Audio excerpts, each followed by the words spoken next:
Ini kotornya penjahat ini kotornya penjajahin teman-teman. Disinilah biadabnya. Jadi karena mereka ini nggak bisa mengakses keberadaan para pejuang, jadi mereka membunuhin keluarga-keluarga mereka. Dan ini jelas benar-benar telah menyalahi undang-undang internasional, hukum internasional. Nggak boleh. Di sisi lain teman-teman, frustasinya para penjajah ini ya tidak lain karena pimpinan mereka ini sudah hilang akal. Netanyahu ini setiap hari didemo oleh ribuan, bahkan puluhan ribu para pemukim ilegal Yahudi di Tel Aviv. Setiap hari, sampai detik ini lagi didemo mereka itu, Netanyahu ini. Memang Netanyahu ini lagi benar-benar sakau. Bagaimana enggak? Ponakan dia itu salah satu pemukim ilegal yang sedang ditawan oleh para pejuang di Gaza.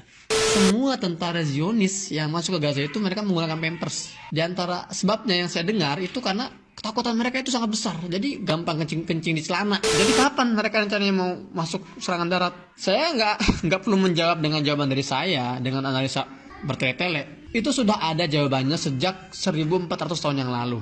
Nabi Musa juga pernah memerintahkan orang-orang Bani Israel ini untuk operasi darat masuk ke wilayah Palestina. Assalamualaikum teman-teman. Saat ini saya lagi ada di dapur darurat di jalur Gaza bagian selatan.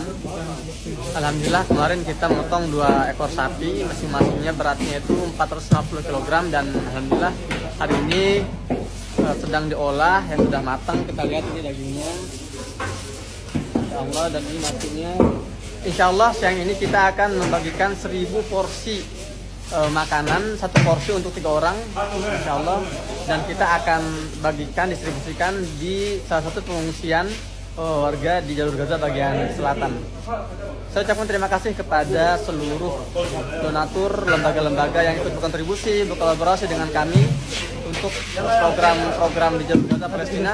Perjalanan masih jauh, perjuangan masih panjang. Kontribusi antum semua sangat dibutuhkan untuk kami di Gaza bisa membantu meringankan beban saudara-saudara kita yang sedang teruji oleh agresi militer dalam 17 hari terakhir ini. Saya Muhammad Hussein di Gaza Palestina. Assalamualaikum warahmatullahi wabarakatuh.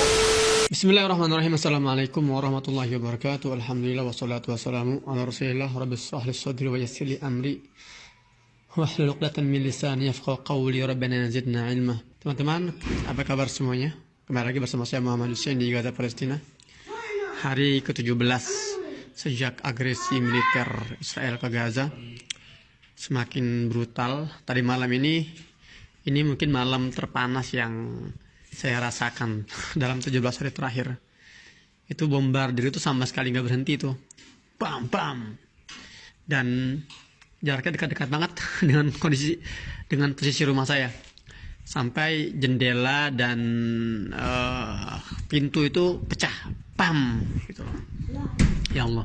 Bayangin teman-teman gimana nggak panas ya. Dalam satu malam, tadi malam itu 400 warga itu meninggal dunia, ya, syahid, terbunuh. Dan sejauh ini sudah hari ke-17, berarti jumlah total korban jiwa para syuhada ini sudah mencapai angka sekitar 5.000 lebih, di mana 2.000 lebih diantaranya itu anak-anak, 1.100 itu wanita. Ya Allah teman-teman, kalau antum dengar istilah 2.000 anak-anak itu yang meninggal, jasad, antum bayangkan 2.000 orang berkumpul, 2.000 mayat berkumpul. Itu Masya Allah bukan angka yang sedikit. Sementara korban luka mencapai angka 15.000 lebih.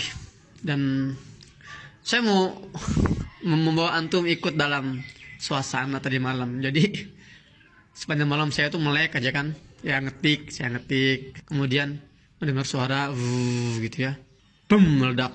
Semakin dekat. Saya pikir gini, kalau rumah ini ditarget,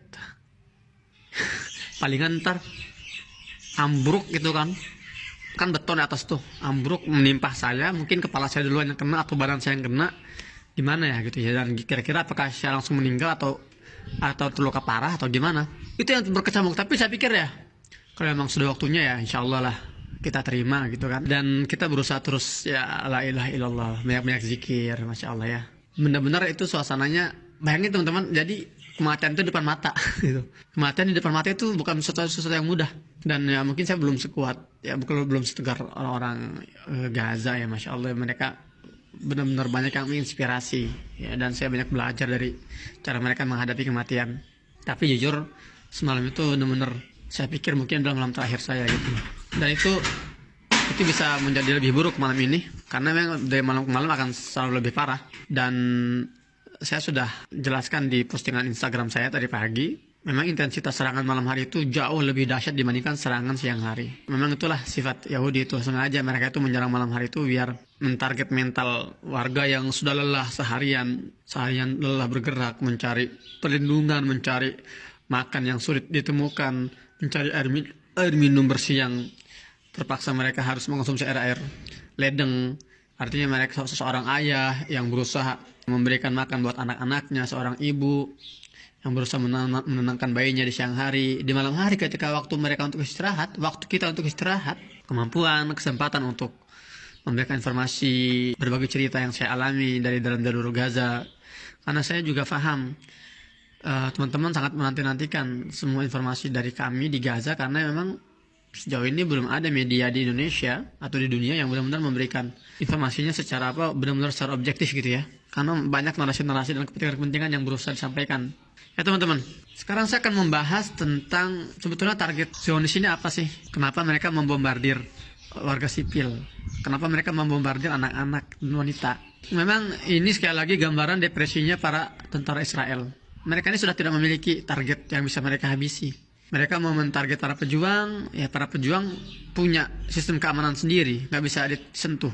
Mereka mau mentarget para petinggi-petinggi Hamas, ya mereka juga punya sistem keamanan sendiri, jadi nggak tersentuh, nggak tahu di mana lokasinya. Maka pada akhirnya mereka frustasi dan depresi, udah kita bunuh aja anak-anak dan wanita itu. Apakah mereka membunuh secara random gitu ya? Pokoknya rumah bam hancurin, ini rumah bam hancurin. Sebetulnya enggak. Saya harus fair di sini teman-teman, saya harus fair. Kita sebagai seorang jurnalis muslim, kita harus fair dalam menyajikan sebuah informasi. Sebetulnya yang disasar oleh para jejak tempur Israel ini, para pejuang Gaza, atau setiap anak-anak muda yang punya afiliasi dengan gerakan perjuangan di Gaza, atau, nah di sini parahnya nih, atau mereka sengaja mentarget kerabat, anak-anak, wanita, entah itu ibu, bibi, dan juga adik, kakak, pokoknya ini kotornya penjahat ini kotornya penjajah ini teman-teman. Disinilah biadabnya. Jadi karena mereka ini nggak bisa mengakses keberadaan para pejuang, jadi mereka membunuhin keluarga-keluarga mereka. Dan ini jelas benar-benar telah menyalahi undang-undang internasional, hukum internasional. Nggak boleh kita membunuh ibunya pejuang atau anaknya pejuang hanya karena kita nggak bisa mengakses atau mencapai target pejuang itu. Nah itu yang sedang terjadi di Gaza hari ini. Jadi mereka itu, para penjajah ini, ingin memberikan efek jerak untuk setiap keluarga yang berpikir untuk memasukkan anak-anaknya ke dalam barisan perpejuang. Ini parah banget sih. Jadi gini contohnya, saya kasih contoh nih. Misalnya taruhlah namanya Umar ini pemuda 24 tahun. Jadi dia misalnya bergabung dengan Brigade Ezdin Al-Qassam sudah 3 tahun misalnya. Nah jadi ketika pertempuran terjadi, Umar ini sudah di standby, sudah disiagakan oleh komandannya, oleh penanggung jawabnya di satu pangkalan tertentu untuk misalnya menghalau kalau ada serangan darat melalui jalur timur gitu ya misalnya. Jadi Umar ini berada di satu tempat yang tersembunyi yang tidak diketahui oleh musuh.